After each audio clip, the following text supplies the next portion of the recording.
அனைவருக்கும் வணக்கங்க. இன்று நாவலுடன் பயணம் வேல்பாரி நம்ம கேட்க போகிறது முதல் பாகத்தில் 8வது அத்தியாயம்ங்க. கடைசியாக பார்த்த அத்தியாயத்தில் என்ன கேட்டோம் அப்படின்னா, நம்ம கபிலரை பாரி சந்திக்கிறாரு. அதோட அந்த அத்தியாயம் முடிவடைந்தது. இனி என்னெல்லாம் நடந்தது அப்படிங்கிறத தெரிஞ்சுக்கணும் அப்படின்னா, என்னுடனே தொடர்ந்து பயணிக்கணும் அப்படின்னாலும் முதல்ல சப்ஸ்கிரைப் பண்ண மறந்துடாதீங்க. தொடர்ந்து பயணிப்போம் வாங்க.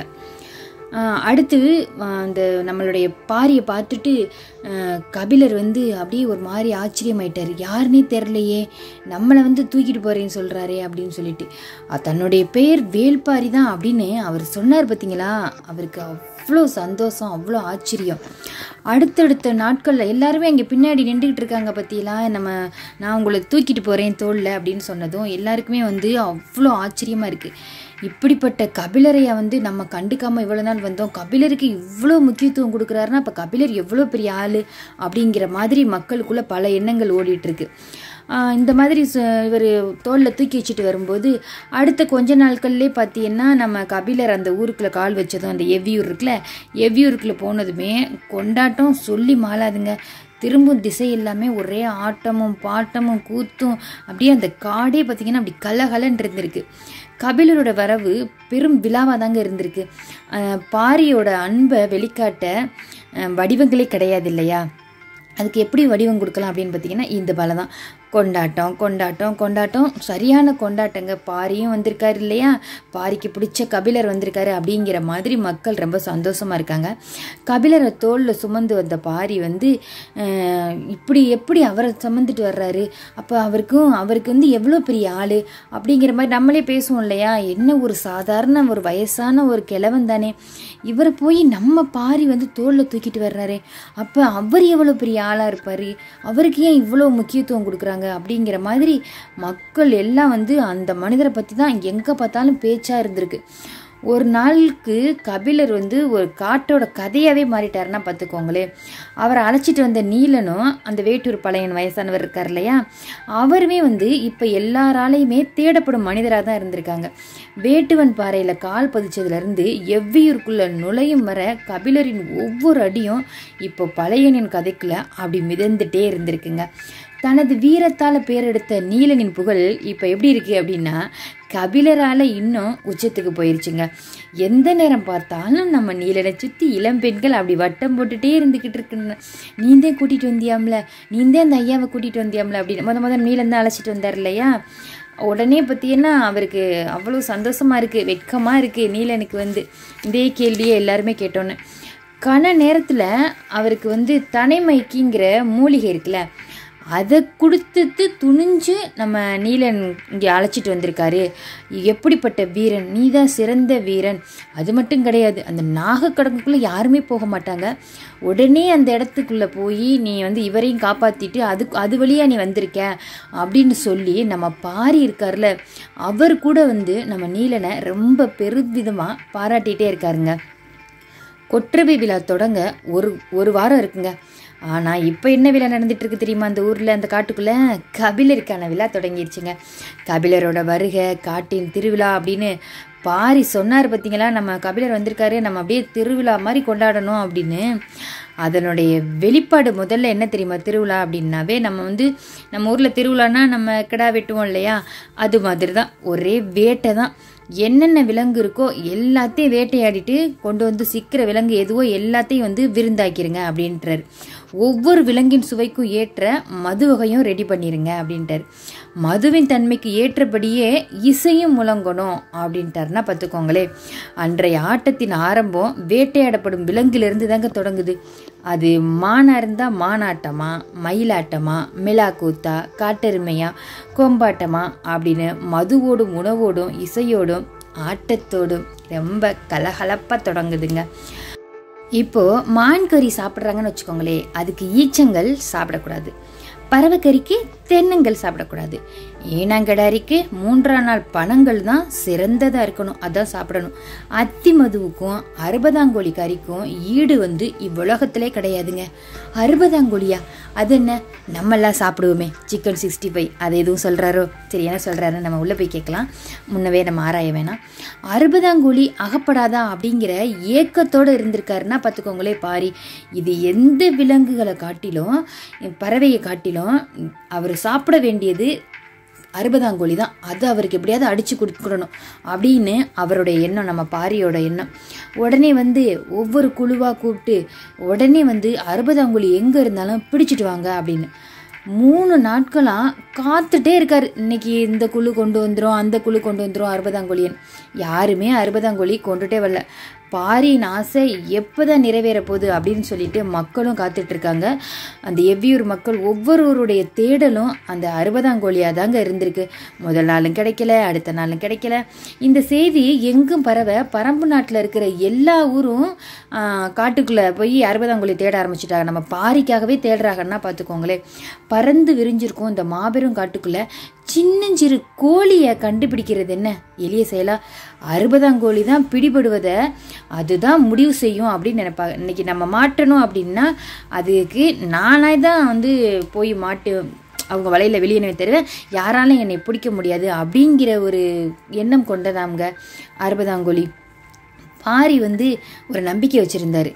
எப்படியாவது நம்ம 60ஆம் கோழியை பிடிச்சிடலாம், சமைச்சு நம்ம கபிலருக்கு விருந்தாக கொடுத்துடலாம் அப்படின்ட்டு ஒவ்வொருத்தவங்களாம் கேட்குறாங்க. கிடைக்கல அப்படின்னு சொன்னதோட நம்ம பாரி என்ன ஒரு 60ஆம் கோழி உங்களால் பிடிச்சிட்டு வர முடியலையா அப்படின்னு ஒரு குழந்தை எப்படி அடம் பிடிக்கும், குழந்தை எப்படி ஏமாற்றம் அடையும், அது போல் இருந்திருக்குங்க பாரியோட ஆசை. இந்நேரம் 1000 யானையை கூட ஓட்டிட்டு வந்திருக்கலாம். ஆனால் 60ஆம் கோழி சிக்கலையே அப்படின்னு பாரி ஒரே புலம்பி தள்ளிடுறாருங்க. சரி, நம்மளே தேடலாம் அப்படின்னு நினச்சி தேடுறாரு. விவரம் தெரிஞ்சவங்க புலி நடமாடும் பகுதியை நோக்கி போயிட்டு இருந்திருக்காங்க. ஏன் தெரியுமா?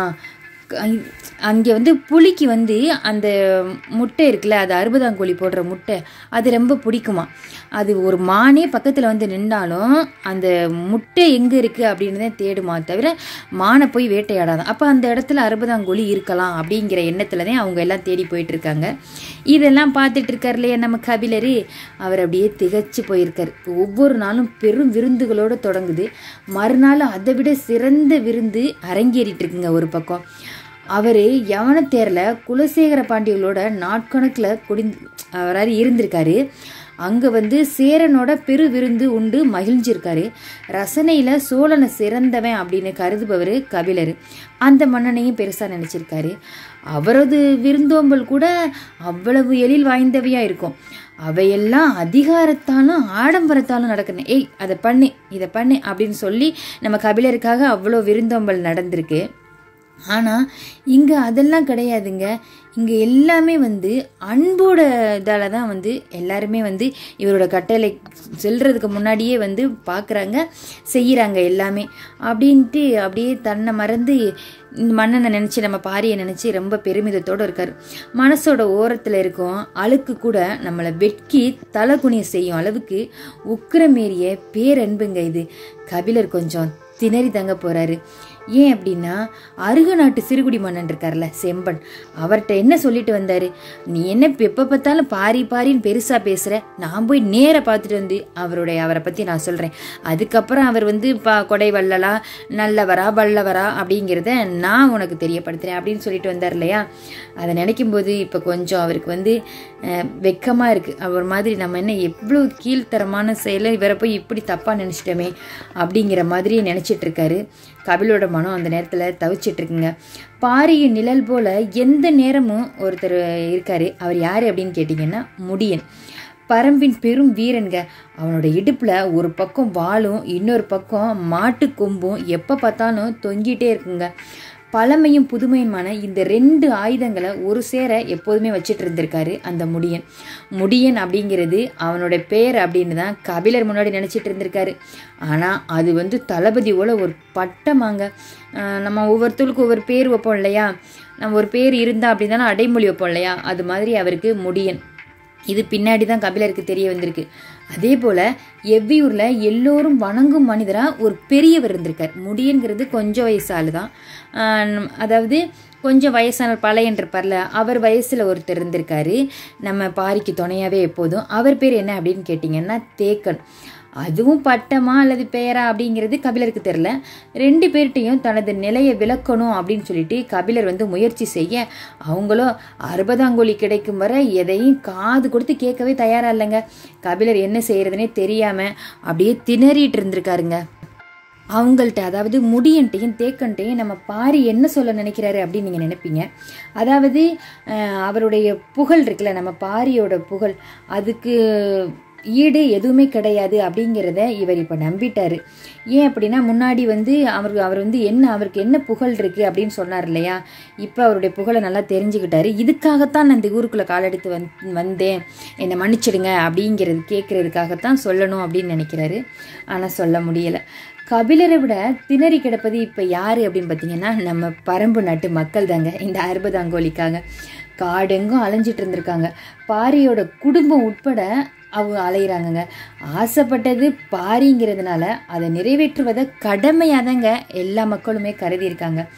60 அங்கோடிங்கிறது காட்டின் அதிசயத்தில் ஒன்றுங்க. கோழியை போல உடலும் சேவலை போல வாலும் இருக்குங்க. வண்ணமயமான, அப்படியே பார்க்கவே நல்லா அழகாக இருக்கும். வாலில் ஒன்று இறகு அப்படியே சிலிர்த்து நிற்குங்க. அது 60 நாட்களுக்கு ஒரு முறை தான் முட்டையிடுமா. அன்னப்பறவை சாவதற்கு முன்னாடி ஒரே ஒரு முறை அப்படி பெருங்குரல் எழுப்பி அப்படி கூவிட்டு அப்படி செத்து போவதை போலத்தான் இதுவும் செத்து போகிறதுக்கு முன்னாடி பகல் பொழுதுல ஒரு பெருங்குரல் எடுத்துட்டு செத்து போகுமாங்க இந்த 60 அங்கோலி. இதோடைய பெருமை இன்னும் சொல்லிக்கிட்டே போகலாமாங்க. அந்த ஓசை தான் அது 60 அங்கோலி அப்படின்னு அடையாளப்படுத்துகிறதா மக்கள் எல்லாருமே சொல்கிறாங்க. ஏதேனும் ஒரு இண்டு இடுக்குள்ளே போய் பார்த்தோம் அப்படின்னா சத்தம் அங்கே தான் அது செத்து கிடக்குமாங்க. 60 கோழியைத்தான் முருகன் தனது கொடியில் வச்சிருப்பாருங்க. முன்புறம் கோழி போன்றும் பின்புறம் சேவல் போன்றும் அது காட்சியளிக்குங்க. நம்ம சேவல் கொடியோனே அப்படின்னு சொல்லிட்டு பாடல்லாம் இருக்குது, நம்மளே பார்த்துருக்கோம் இல்லையா முருகன் வேலில். ஆனால் இதுக்கு இப்படி ஒரு கதை இருக்கும் அப்படிங்கிறது எனக்கு இப்போ தாங்க தெரியுது. அது ஒரு முருகனின் மாய வித்தை அப்படின்னு பின்னாடி வந்தவங்க சொல்லிட்டு இருக்கிறது. எவ்விதான் ஒரு நாள் 60 அங்கோலியை கண்டறிஞ்சிருக்காராங்க. முருகன் கொடியாக வச்சிருந்தது இதுதான் அப்படிங்கிறது அவன் சொல்லித்தான் மற்றவங்களுக்கு தெரியுமா. அதாவது முருகனுடைய நண்பர் இருக்கார் இல்லையா எவ்வி, அவர் அதன் கறியின் சுவைக்கு ஈடு இணையே கிடையாதாங்க. முருகன்கிட்ட இருக்கும் ஒன்றின் சுவையை பற்றி தனித்து சொல்ல வேண்டியதே கிடையாது. அந்த கோழியின் பெரும் அதிசயம் என்ன அப்படின்னு பார்த்தீங்கன்னா, அதன் கழிவுல இருந்து தான் தீப்புள்ளே முளைக்கும்னா பார்த்துக்கோங்களே. 60 நாட்களுக்கு ஒரு முறை அது முட்டையிடுமாங்க. அந்த முட்டை காட்டுக்குள்ள எந்த விலங்கின் உணவாகவும் மாறாம மண்ணுக்குள்ள அப்படியே பாதுகாப்பா இருந்து அது பொரிக்கணுமா. அதன் சுவை வேட்டை விலங்குகளுக்கு ரொம்ப பிடிக்குமாங்க. ஆனா அதை வேட்டையாடுறது எளிதே கிடையாது. புலி போன்ற வேட்டை விலங்கு அதன் சுவைக்கு மயங்கி அந்த வாசனை எங்கடா இருக்கு அந்த முட்டையோட வாசனை அப்படின்னு சொல்லிட்டு அப்படியே அலைஞ்சிட்டே இருக்குமா. புலியால எளிதில் 60 அங்கோலியை பிடிக்கவே முடியாதாங்க.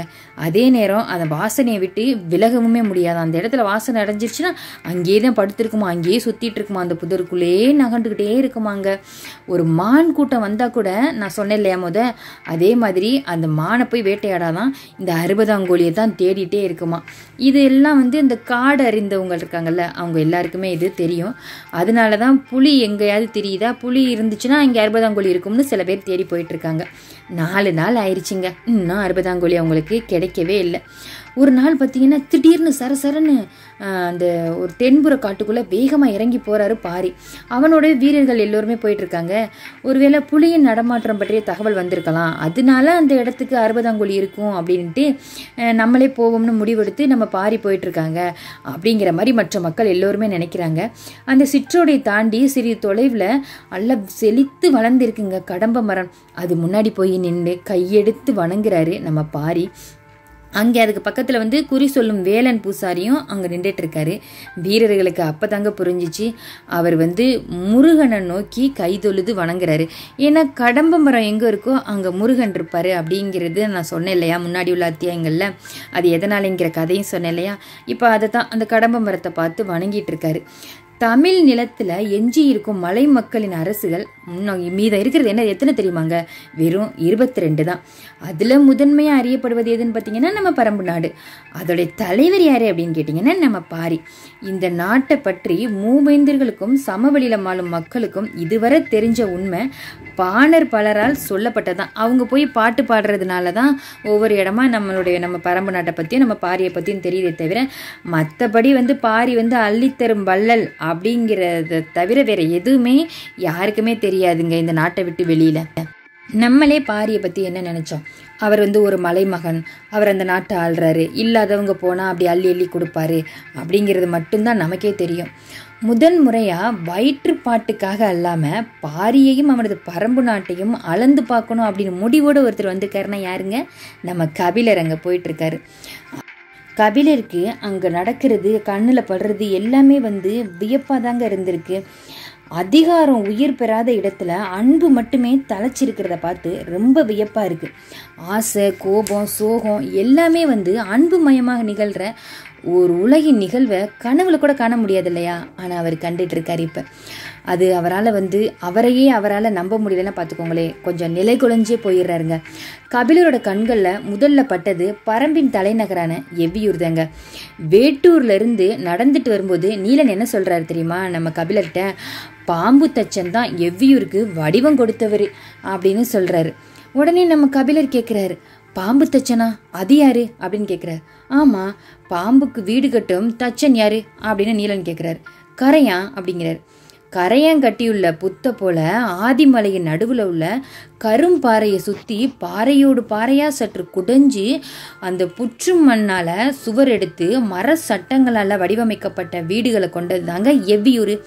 கார்காலத்தில் மழை கொட்டி தீர்க்கும். எவ்வளவு பெரிய மழை பெஞ்சாலும் உச்சியிலிருந்து கீழ் நோக்கி பாய்ந்தோடும் நீர் ஒரு சின்ன துளி கூட தேங்கி நிற்காதுன்னா பார்த்துக்கோங்களேன். கோடையில் கொடுங்காட்டு தீ பரவுனாலுமே உள்ளுக்குள்ளே வராதுங்க. சுட்ட மண் மலைக்கு உறுதியானது, நெருப்பை உள்வாங்கும். ஆனால் அதோடைய அனல் தாங்காம இலகி உருகும். ஆனால் புற்று மண் நெருப்பை ஒட்டவே விடாது, விலக்கி கொடுக்கும். நீரும் நெருப்பும் ஒன்றும் செஞ்சிட முடியாத ஒரு கட்டுமானம் தான் அங்கே இருக்கு எவ்வியூரில். இதில் மிக வியக்க வைக்கிறது எவ்வி கட்டியுள்ள அரண்மனை. அதை நேரில் பார்த்தாதான் உங்களுக்கே புரியும்னா பார்த்துக்கோங்களேன் அப்படின்னு அந்த அரண்மனையை பற்றி ரொம்ப பெருமையாக சொல்லிக்கிட்டு வர்றாரு நீலன் கபிலர்கிட்ட. எவ்வியூரை பார்க்குறவரை இதனோட வடிவம் கபிலருக்கு ஒருத்தர் பெருமையாக சொன்னால், ஆமாம் என்ன அங்கே பெருசாக இருந்துற கபிலர் பாரியை பற்றி சொல்லும் போதே அப்படிதான் அவருடைய எண்ணம் இருந்துச்சு. இப்போ அங்குள்ள அரண்மனையை பற்றி அங்குள்ள வீடுகளை பற்றி சொல்லும் போதும் அப்படிதான் நினைக்கிறாரு. அதை பற்றி ஒரு வரியில் முடிச்சிருக்காரு நீலன். ஆனால் அது ஒரு வரியில் முடிக்கிற மாதிரி இல்லையாங்க. இப்போ நம்ம எவ்வியூரில் அந்த அரண்மனையை பார்க்கும்போது கபிலருக்கு அவ்வளோ ஆசையாக இருக்குது, அவ்வளோ வியப்பாக இருக்குது. ஆனால் இந்த ஊரில் எந்த தெருவுக்குள்ளே போனாலும் ஆச்சரியத்தின் வழியாக தான் போகிற மாதிரி இருந்திருக்குங்க ஒவ்வொன்றுமே. பரம்பு நாட்டில் மனிதன் உழைத்து விளைவிக்கக்கூடிய எந்த ஒரு பொருளுமே கிடையாது. திணை வகை, பல வகை, காய்கறி வகை எல்லாமே இயற்கையில் தாமாகவே விளையுதுங்க. அதை எல்லோருமே போய் பறிச்சுக்கிடுவாங்க. அதை சேகரிப்பது தானே தவிர உற்பத்தி பண்ண மாட்டாங்க. இதை போய் இப்போ ஒரு இடத்துல காய்கறியோ பழங்களோ இருக்குது, அதை எடுத்து இன்னொருத்தல்கிட்ட போய் விற்றுருவோம் அப்படிங்கிறதே கிடையாது. அவங்களுக்கு வேணுங்கிறத அவங்கவுங்க எடுத்துக்கிடுவாங்க. ரொம்ப அதிகமாக எடுத்துக்கிறாம அடுத்தவங்களுக்கும் வேணும் அப்படிங்கிற மாதிரி வச்சுட்டு போயிடுவாங்க. பிற நாடுகளில் மக்கள் இந்த மாதிரி வேலைகளை பார்க்கும்போது, அதாவது நம்ம விளைநிலங்கள்லாம் விவசாயம் பண்ணும்போது எவ்வளோ ரொம்ப சிரமப்பட வேண்டியதாக இருக்கு. ஆனால் அவ்வளோ சிரமம்லாம் அவங்க படவே இல்லைங்க. ஆண்களுடைய வாழ்வு முழுவதுமே என்ன தெரியுமா? அங்கே ஆயுதங்களோட தான் கழிஞ்சிருக்கு. வேட்டை தொடங்கி போர் வர எல்லா விதமான ஆயுதங்களையும் பயன்படுத்தும் அசாதாரணமான கலையை ஒவ்வொரு ஆண்களும் கற்று வச்சிருக்காங்க. அது எப்படி அப்படின்னு கேட்டிங்கன்னா, அவங்க 8 வயசுலேயே ஆண் பிள்ளைகளை காடு அறிந்து வர வீட்டை விட்டு அனுப்பிடுவாங்களாங்க. அதன் பிறகு அந்த சிறுவன் மாவீரராகத்தான் அந்த வீட்டுக்கே திரும்புவார்னா பார்த்துக்கோங்களேன். இவங்களுடைய முயற்சிக்கு இணையான முயற்சி வேற எங்குமே கிடையாதுங்க. 2வது இயற்கை அறிதல்ங்க. தாவரம், விலங்கு, பறவை, காலநிலை எல்லாத்தையும் பற்றி இவங்களுக்கு இருக்கும் பேரறிவுக்கு இணையான அறிவு வேறு எவருக்குமே கிடையாது. அப்படிங்கிற மாதிரி அந்த காடு ஃபுல்லாக சுற்றி காட்டை பற்றின எல்லா அறிவையும் அந்த சிறுவர்கள் போகிறாங்க இல்லையா, அவங்க எல்லாத்தையும் தெரிஞ்சு வச்சுக்கிடுவாங்களாம். அதனாலே இவங்க மருத்துவத்தில் கூட அற்புதங்களை கைவர பெற்றவராக இருப்பாங்கன்னா பார்த்துக்கோங்களேன். அதாவது ஏதாவது அடிபட்டுருச்சுன்னா பயிற்சியின் போது வால் முனை நெஞ்சை கீறி போனாலும் கவலையே கிடையாதாங்க. அங்கே அத்தாபுரத்தி மூலிகையை அந்த இடத்துல சதையை அறுத்து அந்த இடத்துல வச்சு கட்டுனாங்களாமே அது சரியாயிருமாங்க. பரம்பு நாடு அபரிதமான ஆற்றலோடு தான் இருந்திருக்குன்னா பார்த்துக்கோங்களேன். நமக்கே எவ்வளோ சொல்ல சொல்ல இப்படி ஒரு நாடா, இப்படி ஒரு ஊரா அப்படின்னு தோணுது இல்லையா? அப்படி தான் இருந்திருக்கு. வெளி உலகுக்கு பெரிதாக தெரிகிறது பாரியோட புகழ் மட்டும்தான். ஆனால் அதை விட பெரிய ஆற்றலும் அறிவும் ஆச்சரியமும் இங்கே இருக்குது அப்படிங்கிறத கபிலரும் தெரிஞ்சுக்கிறாரு, நமக்கும் தெரிய வைக்கிறாருங்க. ஒவ்வொருவருக்கும் என தனியாக சொத்தும் எப்பாடுபட்டாவது சேமித்து நம்மளுடைய சந்ததியினருக்கு சேர்த்து வச்சிடணும் அப்படிங்கிற எந்த தாகமும் அங்கே உள்ள மக்களுக்கு இல்லைன்னா அங்கே போய் இருக்கணும்னு இப்போ எனக்கே தோணுதுங்க. இயற்கை பிற உயிரினங்களுக்கு வடிவமைத்த குண எல்லைகளை கடந்து மனிதன் போகலங்க. மழை வந்ததும் செழிப்புற தலைத்து வெயில் காலத்தில் வாடி துவண்டு மலரும் போது நல்ல நறுமண வீசி, கனியும் போது நல்லா அள்ளி வழங்கி, உதிரும் போது ஓசையின்றி மண்ணில் மக்கி தம்மையே உரமாக்கியபடி பயணத்தை முடிச்சு கொள்ளும் இந்த வாழ்க்கை கபிலரை மண்டியிட்டு வணங்க வைக்குது. நம்மையும் அதுபோல ஒரு வாழ்க்கை நமக்கு கிடைக்காதா அப்படிங்கிற மாதிரி ஏங்க வைக்குதுங்க. கடம்ப மரத்தின் முன்னாடி அப்படி மண்டிட்டு வணங்கிட்டு இருக்காருன்னு சொன்னேன் இல்லையா நம்ம பாரி. நீண்ட நேரம் கழிச்சுட்டாங்க அந்த இடத்துல இருந்து எழுந்துடுறாரு. வேலன் பூசாரி குறி சொன்ன வார்த்தைகள் எதுவுமே அவனுடைய காதுல விழவே இல்லை. அவர் வாட்டிக்கு ஏதோ குறி சொல்லிட்டு இருக்காரு, இவர் வாட்டிக்கு வணங்கி நின்றுகிட்டே இருக்காரு முருகனை நம்ம பாரி. ஆனா அவன் மனசு ஏதோ ஒரு மாதிரி கலக்கமாவே இருக்கு, அசைவின்றி இருக்கு, இறுகி இருக்கு. கடம்ப மரம் பாரியின் கோபம் தளர்த்தாமலே திரும்புறாரு. எதிரில் செய்தி சொல்ல ஒருத்தன் வேகமாக இறங்கி வர்றது தெரியுது. அப்படி திரும்பும்போது ஒரு கவலையோட அவர் நினச்சிட்டாரு. அந்த நேரத்தில் என்ன நினைக்கிறாரு, 60ஆம் குழி கிடச்சிருச்சு போல, அதனால தான் செய்தி கொண்டு வர்றாங்க அப்படின்னு சொல்லிட்டு ஒரு குழந்தைய போல அவ்வளோ ஆவலாக நம்ம பாரி திரும்புறாரு. உடனே வந்தவங்க நம்ம பாரியை வணங்கிட்டு என்ன சொல்கிறாங்க அப்படின்னா, ஐயா வணக்கம், குடநாட்டு அமைச்சர் கோலூர் சாத்தன் தங்களை காண வந்திருக்காரு அப்படின்னு அந்த வந்தவங்க சொல்கிறாங்க. ஒரு மாதிரி ஏமாற்றம் ஆயிடுச்சுங்க நம்ம பாரிக்கு. அப்போ 60ஆம் குழி செய்தியை கொண்டு வரலையா அப்படின்னு இப்போ இறைவன்கிட்ட தரிசனம் பண்ணி வேண்டுனது கூட என்னென்னமோ எனக்கு கிடைக்குது, ஒரு 60ஆம் குழியை என் கண்ணில் காட்ட மாட்டேங்கிறியே, கபிலருக்கு என்னால் விருந்தோம்பல் பண்ண முடியலையே அப்படிங்கிற எண்ணமாக தான் இருக்கும் அப்படின்னு நான் நினைக்கிறேன். இதோட இந்த அத்தியாயம் முடிவடையுதுங்க. எனக்கு பரம்பு நாட்டை பற்றி சொல்ல ரொம்ப ஆசையாக இருக்குது. அப்படி ஒரு வாழ்க்கை வாழணும், அந்த மக்களை போல் வாழணும் அப்படின்னு தோணுதுங்க. அந்த எவ்வியூரில் கட்டியிருக்கிற அரண்மனையை பற்றி சொல்லும்போது அந்த அரண்மனையை போய் நம்மளும் நேரில் பார்க்கணும் அப்படிங்கிற மாதிரி தோணிகிட்ருக்கு. சரி, இதெல்லாம் ஒரு புறம் இருக்கையில் நம்ம கபிலருக்காக இப்படி ஒரு குழந்தைய போல் தேடிட்டு இருக்காரு இல்லையா நம்ம பாரி. 60ஆம் குழி கிடைக்காதா அப்படின்னு சொல்லிட்டு அந்த 60ஆம் குழி கிடைக்குமா கிடைக்காதாங்க, இதெல்லாம் நீங்கள் தெரிஞ்சுக்கணுமா? என்னோட நீங்கள் அடுத்தடுத்த அத்தியாயத்தில் தொடர்ந்து பயணிப்பீங்க அப்படிங்கிற நம்பிக்கையில் உங்கள்கிட்ட நான் கதை சொல்கிற விதம் உங்களுக்கு பிடிச்சிருந்துச்சி அப்படின்னா என்னோட நீங்கள் அடுத்தடுத்த அத்தியாயம் தொடர்ந்து பயணிக்கணுன்னாலும் நீங்கள் சப்ஸ்கிரைப் பண்ண மறந்துடாதீங்க. ஒருத்தர் ஒரு செயலை பண்ணும்போது அவங்கள நல்லா இருக்குது நல்லா இல்லை அப்படிங்கிற மாதிரி சில குறைகள் நிறைகளை சொன்னால் தான் அவங்களுக்கு அந்த செயல் பண்ணுறதுக்கே விருப்பம் இருக்கும். நான் ஏதாவது தவறு பண்ணியிருந்தால் நீங்கள் கமெண்டில் சொல்லுங்கள். அது சரியாக இருந்துச்சு அப்படின்னா நீங்கள் லைக் பண்ணுங்கள். அப்போ தான் தொடர்ந்து எனக்கும் பயணிக்கிறதுக்கு ரொம்ப விருப்பமாக இருக்கும். தொடர்ந்து பயணிப்போம், காத்திருங்கள். நன்றிகள்.